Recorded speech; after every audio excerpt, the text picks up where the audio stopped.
नमस्कार दोस्तों, स्वागत है आप सभी का फिर से एक नई वीडियो के अंदर। दोस्तों, आज हम बात करने वाले हैं मनोविज्ञान के बारे में। दोस्तों, मनोविज्ञान जो है वो हमारे रीड और सेकंड ग्रेड दोनों के अंदर लगती हैं और फर्स्ट ग्रेड के अंदर भी लगती हैं। तो दोस्तों, आज हम इसी बात पर चर्चा करेंगे, यानी कि मनोविज्ञान को लेकर ही आज हम बात करेंगे। दोस्तों, साइकोलॉजी की बात करें तो साइकोलॉजी बेहद ही टफ सब्जेक्ट है, ठीक है। क्योंकि बात करें साइकोलॉजी की तो ये जब हम शुरू से पढ़ते आ रहे हैं ना, तो 12th तक हमें जो है इस सब्जेक्ट के बारे में सुनने को नहीं मिलता है। या आप ग्रेजुएशन की बात भी करें तो हमें ये सब्जेक्ट है जो देखने को या समझने को नहीं मिलता है।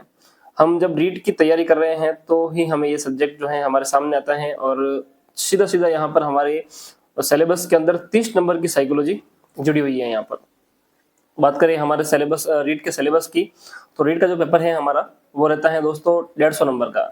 150 नंबर के अंदर 30 नंबर की हमारे साइकोलॉजी है, 30 नंबर की हमारे 2 लैंग्वेज हैं और 60 नंबर की अपने जो हमारा सब्जेक्ट है वो रहता है। चाहे आप एसएस है तो एसएस या फिर साइंस मैथ्स है तो साइंस मैथ, ठीक है। तो कुल बल मिला के बात यह है कि हमारे 30 नंबर की जो है साइकोलॉजी लगती है और साइकोलॉजी जो है हमें रीड के अंदर पहली बार पढ़ने को मिलती है। तो इसीलिए ये टॉपिक जो हमारे लिए बहुत ज़्यादा पेचीदा हो जाता है और बहुत ज़्यादा डिफिकल्ट हो जाता है।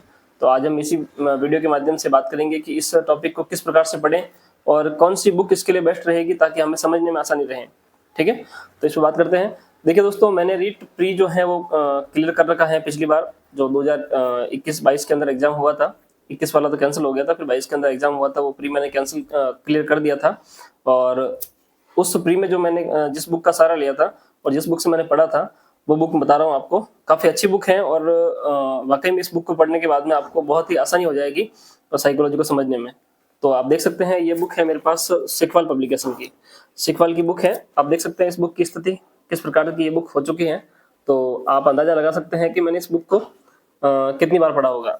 तो दोस्तों, काफ़ी अच्छी बुक है, सिकवाल पब्लिकेशन की बुक आती है ये साइकोलॉजी की। मुझे पर्सनली काफ़ी अच्छी बुक लगी और मैंने इस बुक को लगभग 7 से 8 बार पढ़ा है। तो उससे मेरे को आइडिया है कि इस बुक को पढ़ने से आपका भी जो है जितने भी कंफ्यूजन होंगे या आपको भी पढ़ने में दिक्कतें आ रही होगी तो वो भी आपकी इस बुक से दूर हो जाएगी। आप एक बार इस बुक को पूरा देख लीजिए और समझ लीजिए, फिर आगे हम इस बुक के बारे में बात करते हैं। एक बार आप इस बुक को देख लीजिए। तो देखिए ये बुक है हमारे पास सिकवाल पब्लिकेशन की, ठीक है। और कुछ इस प्रकार का जो इसका फ्रंट पेज है। 2021 का जो पाठ्यक्रम था उस पर ये आधारित थी। तो उस समय मैं लेकर आया था, मैंने 2021 के अंदर इसको पढ़ा था और फिर वो भर्ती कैंसिल हो गई थी और 2022 के अंदर जब रीड प्री हुई थी उस टाइम भी मैंने इसको अच्छे से पढ़ा था और मेरी रीड जो है वो प्री क्लियर हो गई थी काफ़ी अच्छे से। आप देख सकते हैं इस बुक को, इस प्रकार से जो है इसके अंदर पूरे टॉपिक दिए हुए हैं, हमारे लेवल फर्स्ट और लेवल सेकेंड दोनों के दिए हुए हैं। और बात करें इस बुक के अंदर पेज की तो लगभग 300 के आसपास इसके अंदर पेज हैं, ठीक है। और कुछ इस प्रकार का इसमें हर एक टॉपिक को क्लियर किया हुआ है।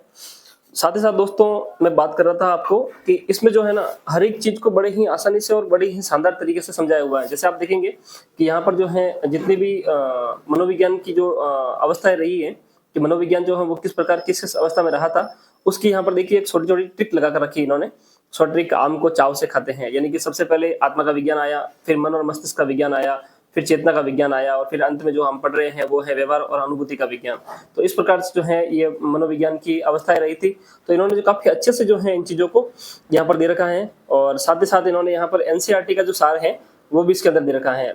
जो एनसीईआरटी की बुक्स आती है ना 11वीं 12वीं की, इनका भी सार इसके अंदर दे रखा है। तो आपको एनसीईआरटी अलग से पढ़ने की जरूरत नहीं पड़ेगी, इसमें आप जो है आसानी से इन चीजों को समझ पाएंगे काफी अच्छे से और काफी बढ़िया बढ़िया तरीके से इन्होंने इसके अंदर दे रखा है। आप उदाहरण के तौर पर भी इसमें समझ सकते हैं कि कोई भी टॉपिक है आपको समझ में नहीं आ रहा है तो यहाँ पर इन्होंने उदाहरण भी दे रखे हैं, अच्छे अच्छे उदाहरण हैं जो हमारे व्यवहारिक ज्ञान में जो उदाहरण काम आते हैं उन्हीं उदाहरणों को इन्होंने यहाँ पर दे रखा है और उससे जो है आप आसानी से इस चीज को समझ सकते हैं। आप देखिए कैसे कैसे उन्होंने उदाहरण दे रखे हैं, ये देखिए आप, यानी कि जो उदाहरण दिए हुए हैं ना वो हमारे दैनिक जीवन में काम आने वाले या जो हम व्यवहारिक जीवन में जो जिन चीजों का उपयोग लेते हैं उन्हीं चीजों को जो है कुल मिलाकर यहाँ पर उदाहरण के द्वारा समझाया गया है। तो काफी आसानी रह जाती है हमें, तो काफी आसानी हो जाती है हमें इस चीजों को समझने में और पढ़ने में। 330 रुपये इसकी प्रिंट रेट है, तो मार्केट में डिस्काउंट रेट में भी आपको ये मिल जाएगी। अब मुझे पता नहीं है कि ये कितने रुपए की आती हैं, पर जब मैं लाया था मुझे काफी अच्छी डिस्काउंट रेट में मिल गई थी। तो आप जो है ले सकते हैं और बाद में देखिए आप अंत में जो है हर एक टॉपिक को क्लियर करने के बाद उसके अच्छे खासे जो है यहाँ पर क्वेश्चन दे रखे हैं। आप देख पाएंगे यहाँ पर लगभग एक एक टॉपिक के यहाँ पर लगभग आपको 500-700 प्रश्न जो है आपको यहाँ पर दे रखे हैं। आप देखेंगे यहाँ पर बाल विकास के लगभग आपको यहाँ पर 667 यानी कि 700 के आसपास जो है यहाँ पर आपको प्रश्न देखने को मिल जाते हैं। ऐसे कि ऐसे देखिए दोस्तों, आप आगे जब आएंगे तो बुद्धि के भी प्रश्न आपको देखो खूब सारे दिए हुए हैं। बुद्धि के भी आप आगे आगे देखेंगे तो खूब सारे प्रश्न यानी कि लगभग 233 प्रश्न आपके बुद्धि के भी यहाँ पर दिए हुए हैं। मतलब हर एक टॉपिक के बाद में इसमें आपको क्वेश्चन भी दिए हुए हैं अच्छे खासे। तो आप जो है वहां पर जाकर अपना एनालिसिस कर सकते हैं, अपना मूल्यांकन कर सकते हैं उन प्रश्नों को लगाकर, कि उससे आपको समझ में आ जाएगा कि इसमें जो है हमारी कमी कितनी रही है और हमें कितना और कुछ पढ़ना है। तो दोस्तों काफी अच्छी बुक रही थी और मुझे पर्सनली काफी अच्छी लगी थी। तो दोस्तों देखा होगा आपने इस बुक के बारे में, काफी अच्छी बुक थी और मुझे पर्सनली काफी अच्छी लगी थी। और रीड के अंदर जो है मैंने इस बुक को पढ़ा था, तो मेरी जो रीड है वो आसानी से क्लियर हो गई थी। साथ ही साथ दोस्तों मैं इस बुक का जो मैंने नोट्स बनाए थे वो भी मैं आपको वीडियो के माध्यम से करवा रहा हूँ, तो आप चैनल पर जाकर जो है वो वीडियो भी देख सकते हैं। एक पूरे ही अच्छे तरीके से मैंने इनको जो है क्रम वाइज जमा रखा है और अच्छे अच्छे नोट्स मैंने शॉर्ट नोट्स बना रखे हैं, तो वो भी जो है आप जाकर देख सकते हैं। इस बुक की सबसे मुझे खास बात ये लगी कि इस बुक के अंदर हर एक टॉपिक को बड़े अच्छे तरीके से और अपने दैनिक जीवन के अंदर जो काम आने वाला उदाहरण है उसके द्वारा समझाया गया है। साथ ही साथ हर एक टॉपिक के बाद में अच्छे खासे इसमें उदाहरण दिए गए हैं, यानी कि जो क्वेश्चन आंसर दिए गए हैं। लगभग एक एक टॉपिक के 500 क्वेश्चन, 200 क्वेश्चन यहाँ पर दिए गए हैं। तो उससे जो है अपने यहाँ पर एनालिसिस हो जाता है और हम जो है यहाँ पर एक आकलन कर पाते हैं कि भाई अपना जो टॉपिक है वो कितना क्लियर हुआ है, कितना नहीं हुआ है। तो वाकई में काफी अच्छी बुक है, आप भी जो है इस बुक को ला सकते हैं। मैं यहाँ पर इस बुक का कोई प्रचार नहीं कर रहा हूँ, मैं आपको बता रहा हूँ कि मैंने इस बुक को पढ़ा था, इसलिए ये बुक मुझे काफी अच्छी लगी थी। अब देखिए इस बुक के अंदर मैंने पूरा इस बुक को जो है लाल पीला कर रखा है। देखिए आप पूरा बुक को मैंने यहाँ पर लाल पीला कर रखा है। तो पर्सनली मुझे काफी ये बुक अच्छी लगी थी, तो आप भी इस बुक को पढ़ सकते हैं। और भी कोई आप बुक आपको अच्छी लगती है तो वो भी आप पढ़ सकते हैं। चाहे आप अपनी पब्लिकेशन की आती हैं धीर सर की, वो भी काफी अच्छी बुक आती हैं, वो भी आप पढ़ सकते हैं। बाकी वंदना जादौन की है, खूब सारी बुक आती है मार्केट के अंदर, वो भी आप जो आपको अच्छे लगे वो पढ़ सकते हैं। आपके पास कोई अगर नोट्स हो किसी टीचर के बनाए हुए, उनको भी आप पढ़ सकते हैं। तो ये था आज का वीडियो जो कि हमने इस बुक के बारे में देखा। और भी कोई बुक आपको चाहिए या और भी कोई जानकारी आपको चाहिए या किसी टॉपिक पर आपकी कोई समस्या हो तो आप मुझे बता देना, कमेंट कर देना, उस पर भी मैं एक नया वीडियो लेकर आ जाऊंगा।